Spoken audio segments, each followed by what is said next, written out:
Саламатсыздарбы, урматтуу телекөрүүчүлөр, бул Адилет Ишкырык берүүсүнүн алгачкы чыгарылышы. Жана студияда мен Эркин Абдуллаев, ошондой эле кесиптешим Адилет Керимбек уулу баяндамачы менен чогуу болот.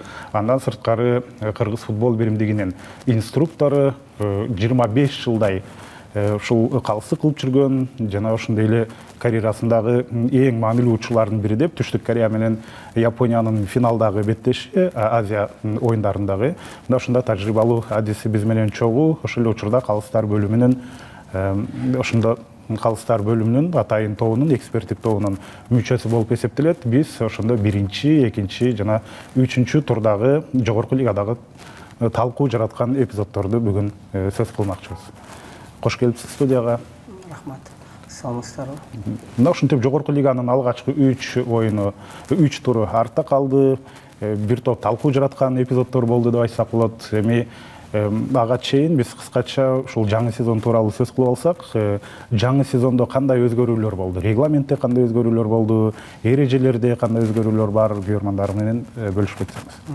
Саламатсыздарбы. Биринчиден ошол футбол калыстарынын чыгарган чечиминин талкуулоосуна чакырганыңыздарга биринчи ыраазычылык билдирип кетким келет.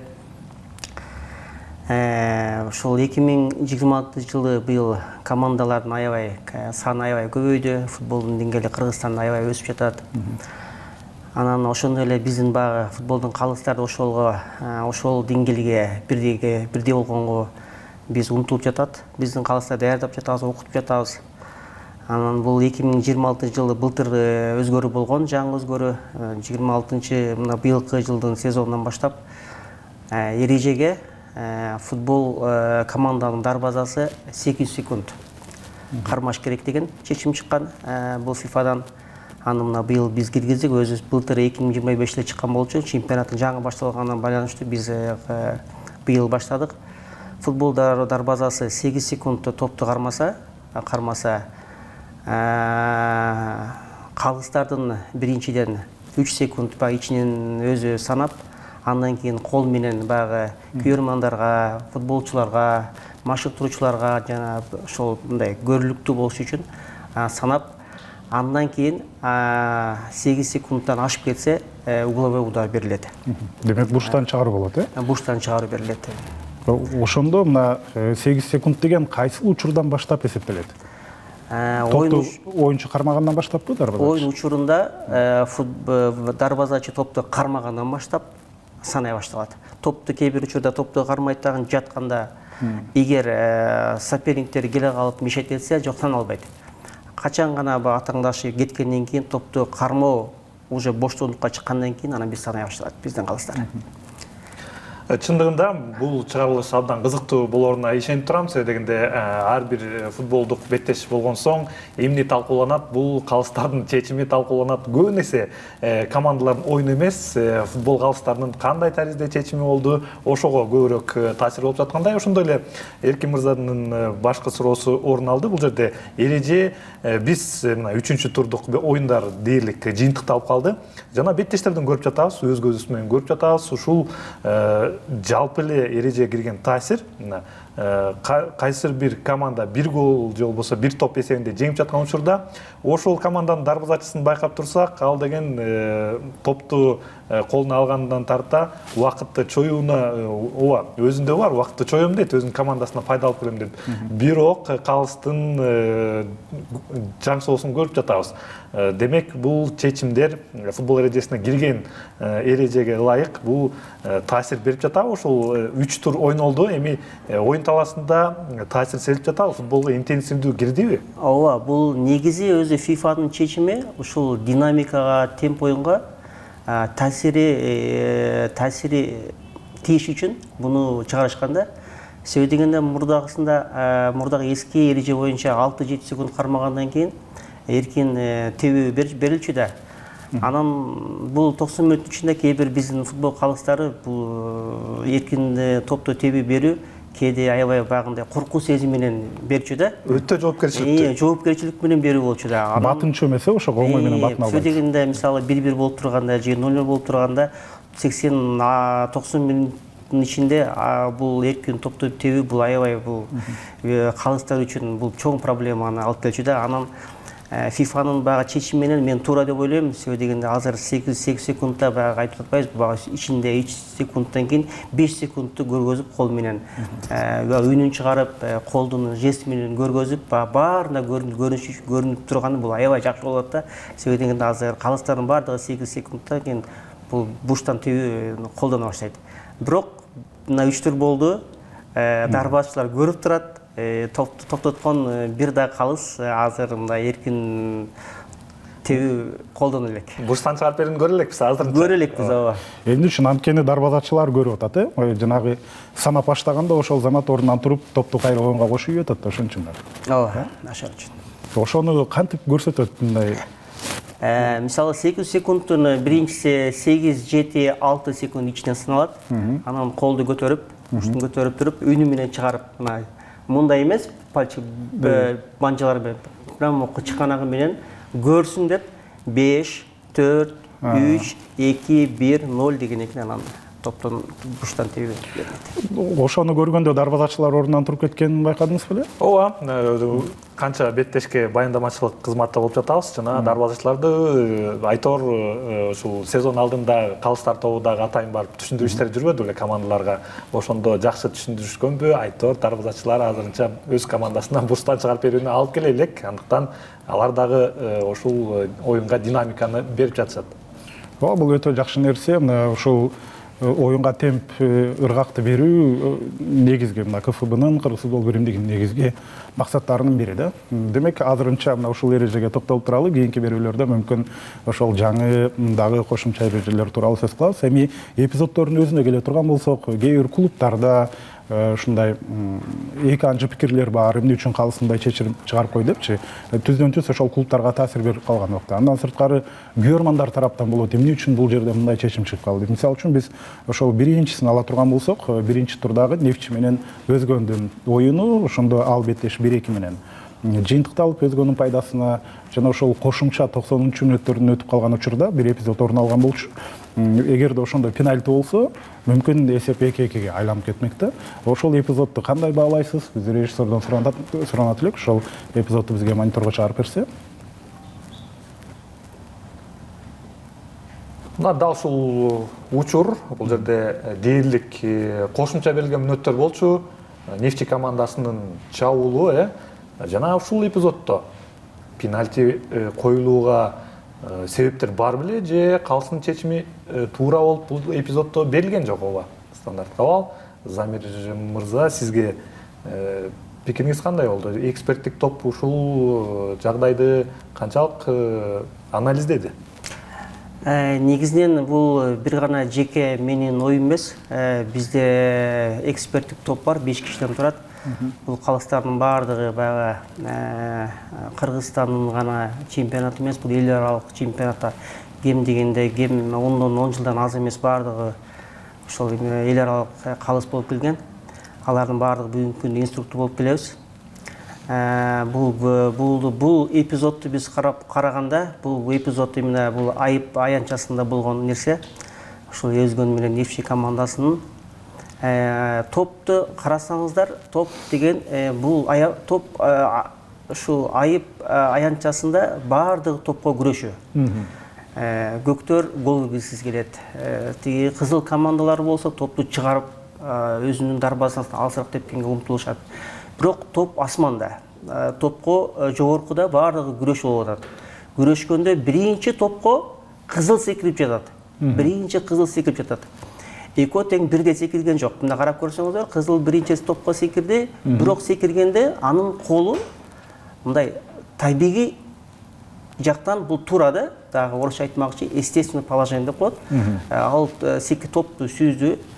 Бирок билесиздер, топко секиргенде биомеханикалык жактан дене түзүлүшү кол көтөрүлөт. Бирок бул жерде дагы кол көтөргөн жок. Бул топко секирди, топту баш менен сүздү, бирок колунун баягы көлөмү денесине жакын. Эч кандай мындай чоңойтуу болгон эмес.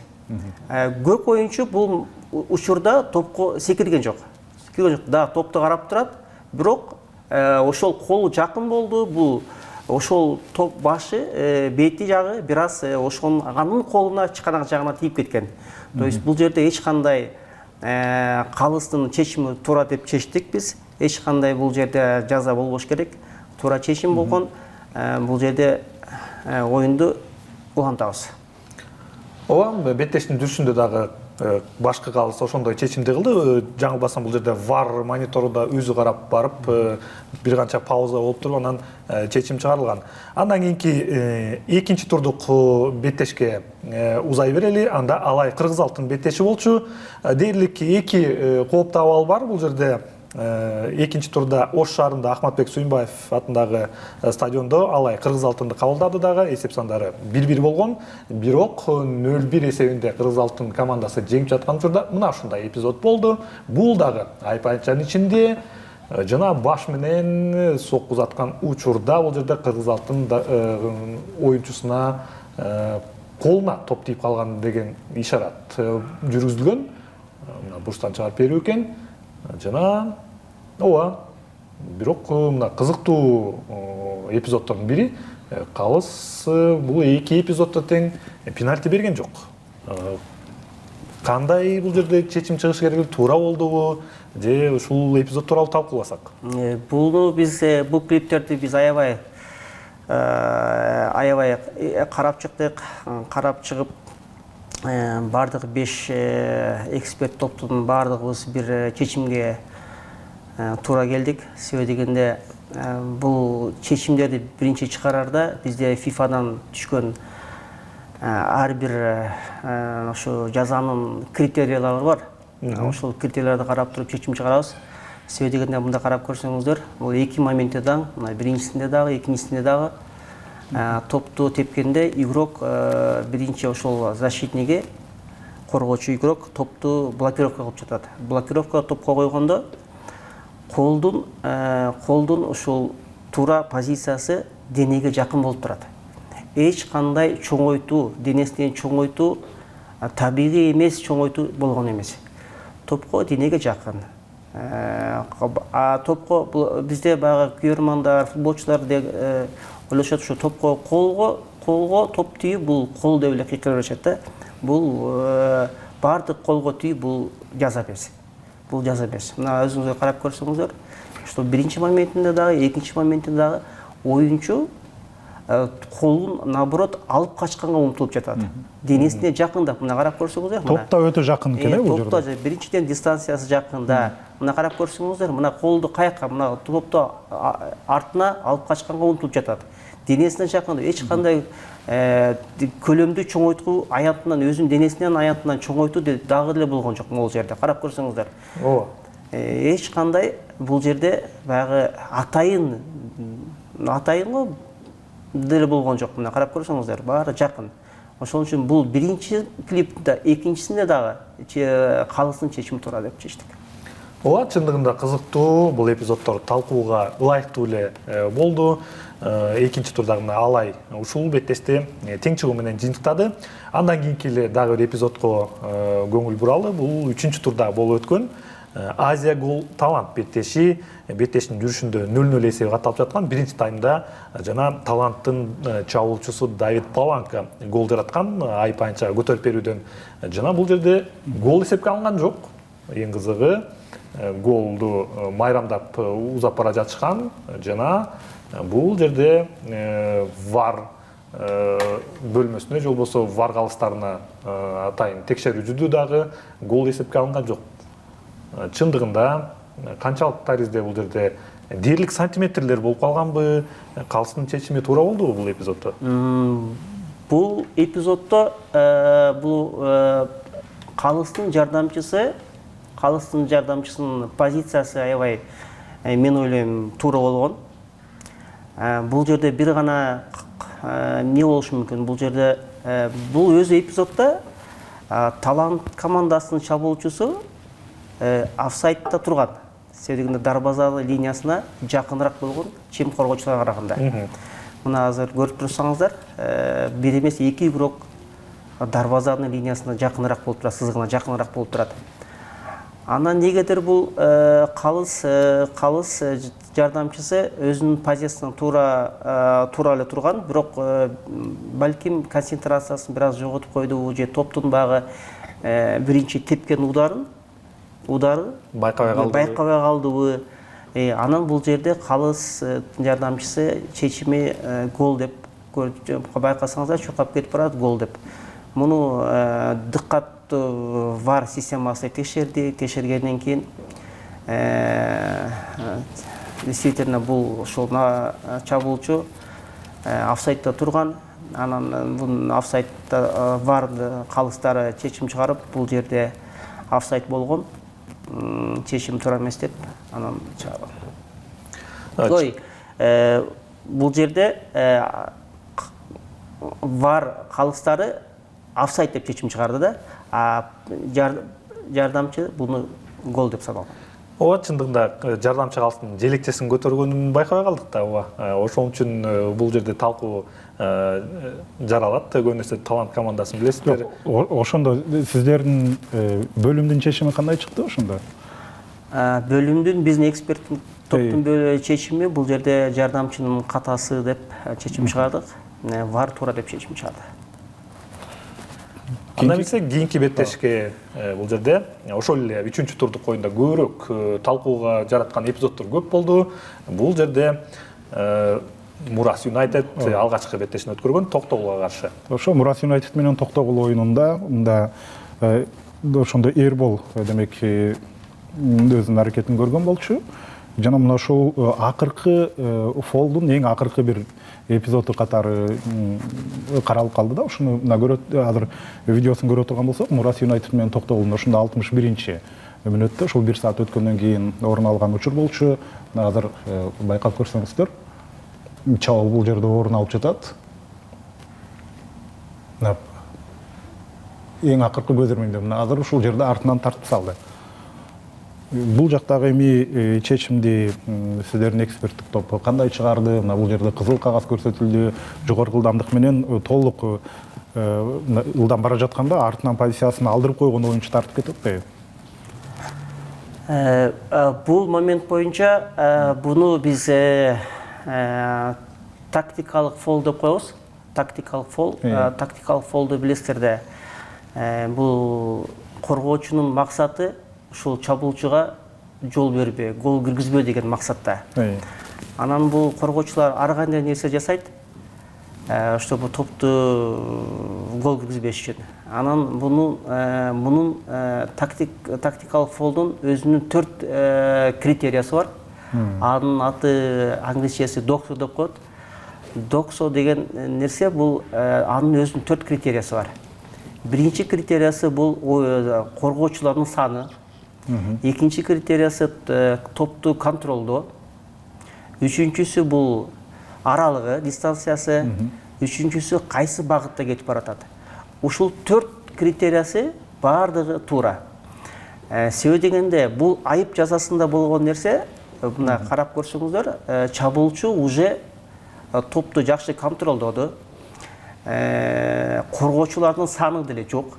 Бир гана игрок, мына 10-чу игрок арттан кууп барат. Айыптын ичине айып ичине кирди. Киргенден кийин бул жерде колу менен буту менен могул жерде карап көрсөңүздөр, мына могул жерде колу менен футболкасын кийимин артка тарткан. Тартканда бизде эрежеде жазылган бул жерде топко күрөшүү болдубу же топко күрөшүү болбоду деген нерсе суроо келет да.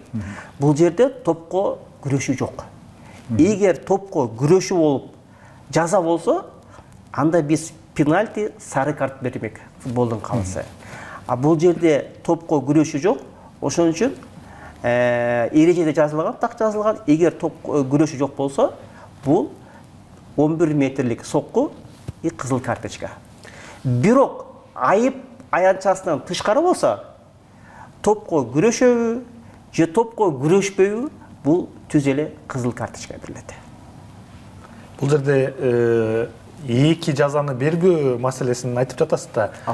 Эгер деле коргоочу топко ойномуш болуп эреже бузганда сары кагаз болуп калмак болчу. Ошол жерде бир эң негизгиси бул топко ойноо, топко күрөшүү.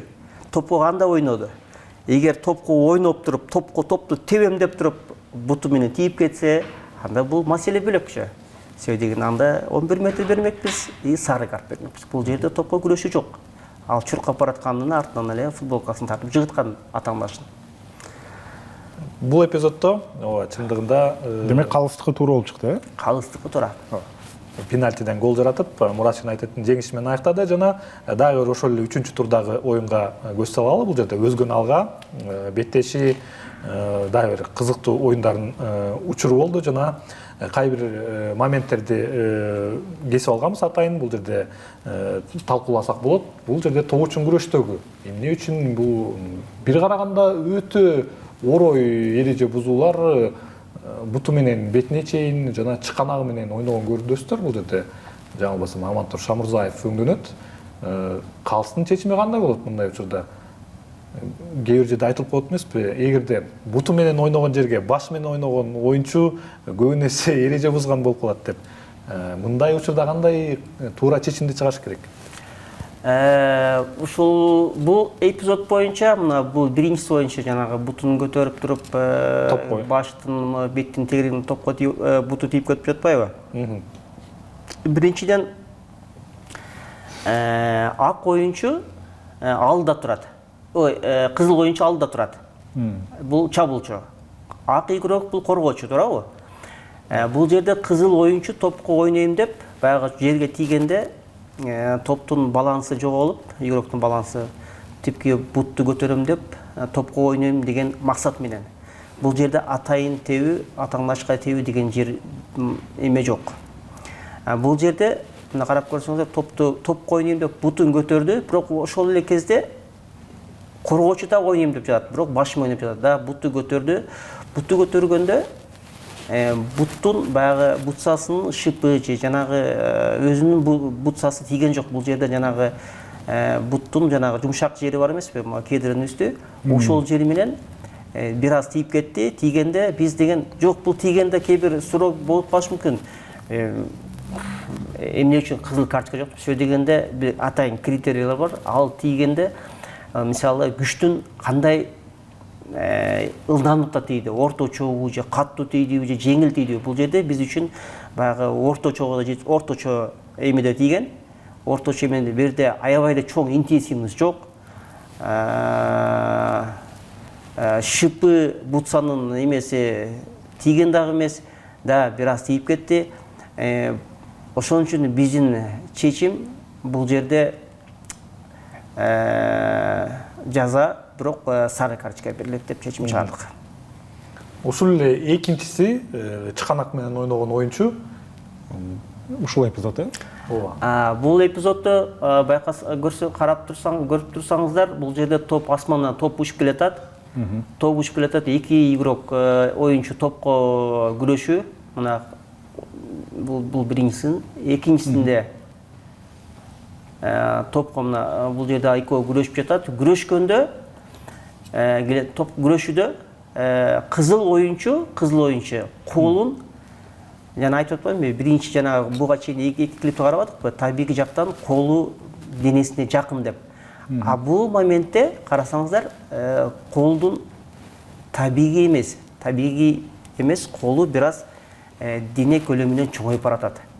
Чоңоюп баратканда бул колдун чыканагы, колдун муштуну бул атаңдашына аябай кандай айтсак, мындай курал сыяктуу биз эме кылабыз да, карайбыз. Бул ошондо бул колун көтөрүп, көлөмүнөн чоңойтуп, могу чыканагынын ылдыйындагы эмесин көтөрүлгөн, бирок буга жоопкерчилик бул жооп бериш керек. Себеби именно ушул колу бетинин сөгүнө тийип кеткен. Бул жерде калыс калп айтпасам уланткан, бирок биздин чечим, эксперт топтун чечими бул жерде калыс сары карточканы бериш керек болчу. Демек бул эпизод боюнча мына ушундай чечим чыкты. Бул дагы кимдир бирөөлөр үчүн өтө маанилүү. Ошол убакта ойнолгон, бул албетте эртерээк ойнолгон оюн болчу. Эгер топко секирип кол менен урса, мына чыканак бул деген курал. Курал катары. Мушту бул курал. Эгер топко секирип туруп чыканак менен урса, мына бетке, мына моюнду көздөй, бул кызыл карточка. Бул жерде эч кандай атайын уруу нерсе жок. Да, топко күрөштү, бирок ушу чыканактын колдун көлөмү бир аз чоңоюп кетип туруп бет жакты именно тийип кетти. Бирок жоопкерчилик тийип кетти, бир атайын эмес деп жооп берет футболчулар. Бирок ал жоопкерчиликке жооп бериш керек да. Демек бул оюнчунун жоопкерчилиги тарап атат. Жоопкерчилиги тараптан. Бул биз үчүн, бул башы критерий үчүн ФИФАнын критериясы менен бул сары карточка. Ал эми кийинки мына Ошмо Азия оюну бул 3-чү турда орун алган болчу. Бул беттеш бири менен жыйынтыкталган. Мына ошол учурда бир Ошмо Азия оюнунда ошондо 26-минутада бир окуя орун алган болчу. Бул пассивдүү офсайд катары каралган жана гол эсептелген.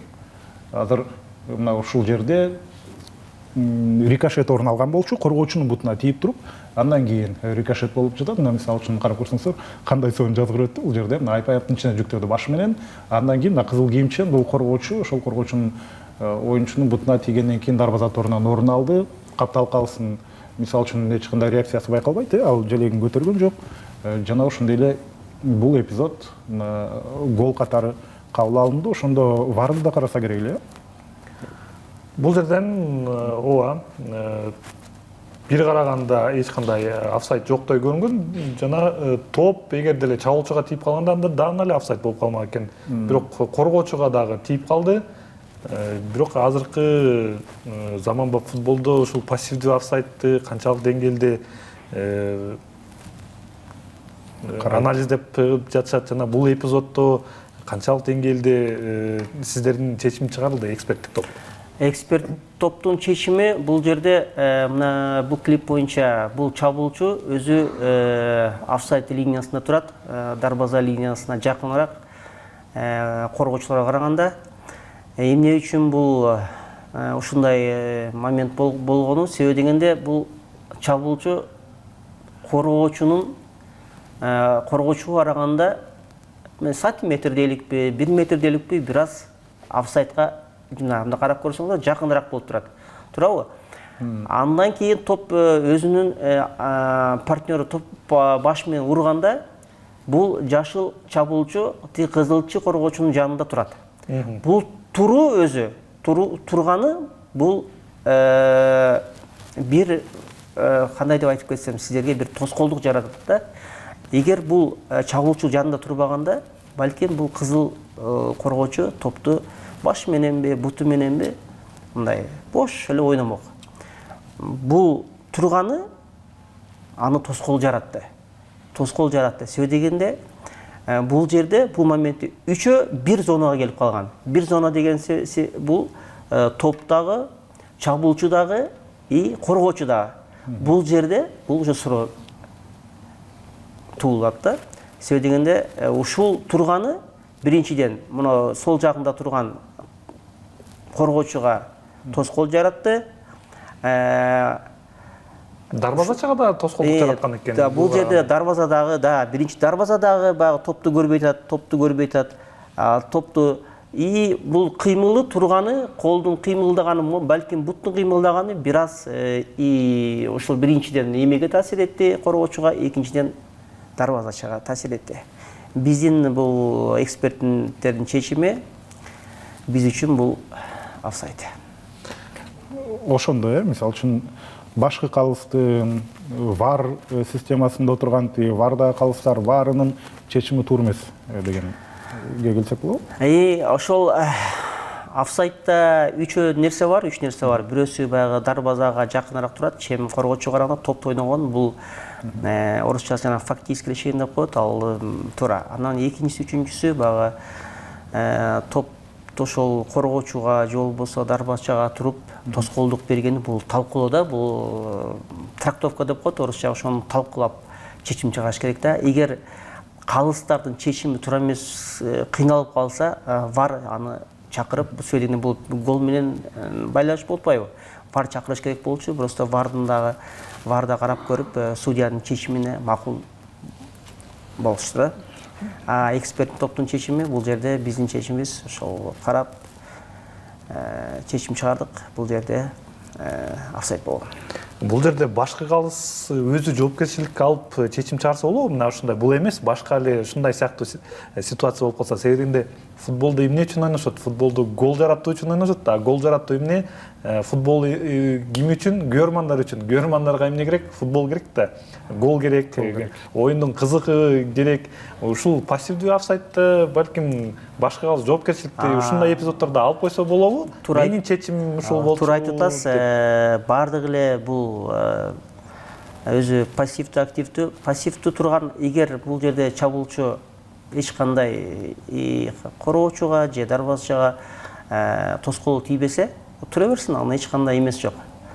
Эгер именно ушул эпизоддо мына айтып кетпедимби? Топтуку, чабуулчунуку, коргоочунуку бардыгы бир зонага, игровой аралыкка келип калышкан. Ошол аралык, ошол чабуулчунун турганы ошол коргоочуга бир аз таасир этти. А так ошон үчүн биз үчүн бул чечими офсайд деп чыгардык. Ошону сурайын деген мындай да, бул түздөн-түз командалардын, клубдардын упайына таасир этип атпайбы? Анткени ал жерде эсеп тең болчу дегендейчи.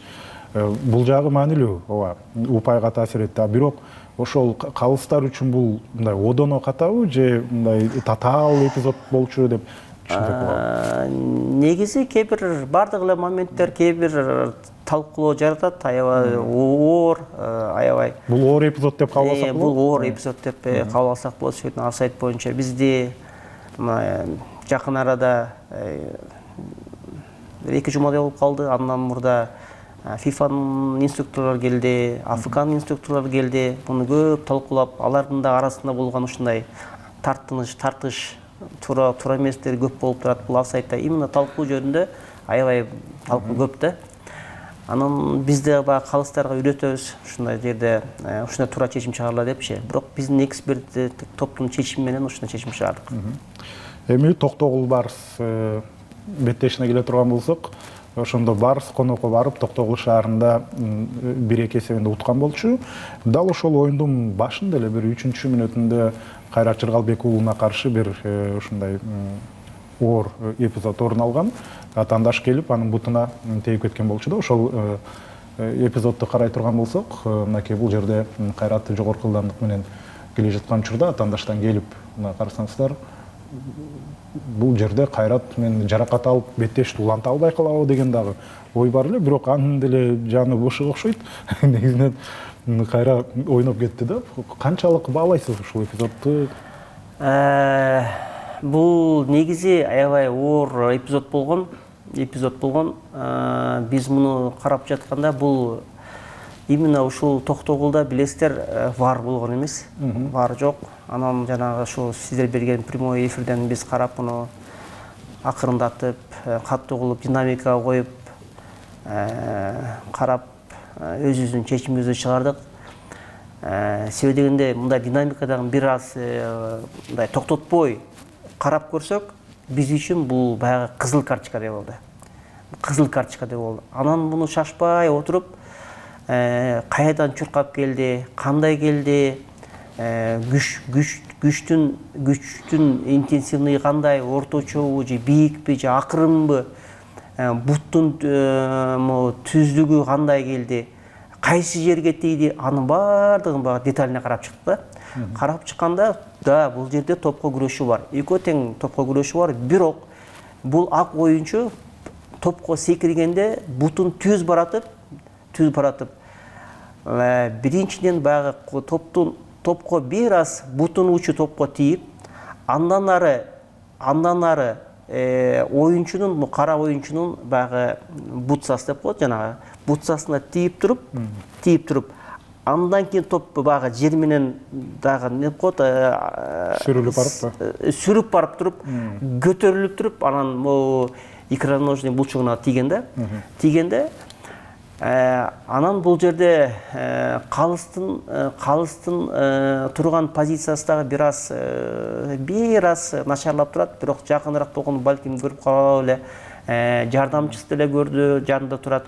Анан баягы биз карадык, анын баарын чечмелеп, шаговый орусча айтмакчы, пошаговый карап чыккандан кийин, эгер калыс бизде шкала бар, 6, 7, 8 бул кызыл карточка, 5 номер бул сары карточка, бирок баягы кызылга жакыныраак деген нерсени билдирет да. Кызылга жакыныраак, бирок биз карап көрүп, эгер түз эле буттун буттун баягы бутсанын шипы менен жанагы мыгы менен түз эле ушул булчунга тепкенде биз кызыл карточка демек чечим чыгармакпыз. Бирок баягы сүйкөлүп келип туруп биринчи бутсанан бутсага тийип туруп анан бутунун көтөрүлүп барып тийгени биз үчүн бир аз суроо жаралганынан байланыштуу. Анан баягы чуркап аябай эле секирип, аябай мындай жогорку деңгээлдеги удар болгон эмес. Анан биздин чечим менен ошол биз сары карточкага макулдуулугубузду бердик, туура чечим чыгарган деп. Бирок VAR системасы иштегенде, может, балким башкача көрүнүп калса, биз балким ага кызыл карточка бермекпиз. Мунун баарын биз бир гана айтып атпаймынбы, бул мындай критерияны карап туруп, кандай келди игрок, кандай бут менен келди, кандай секирди, кайсы жагына тийди, ошонун баарын карап туруп, биз ошол сары карточкага туура чечим деп чыгардык.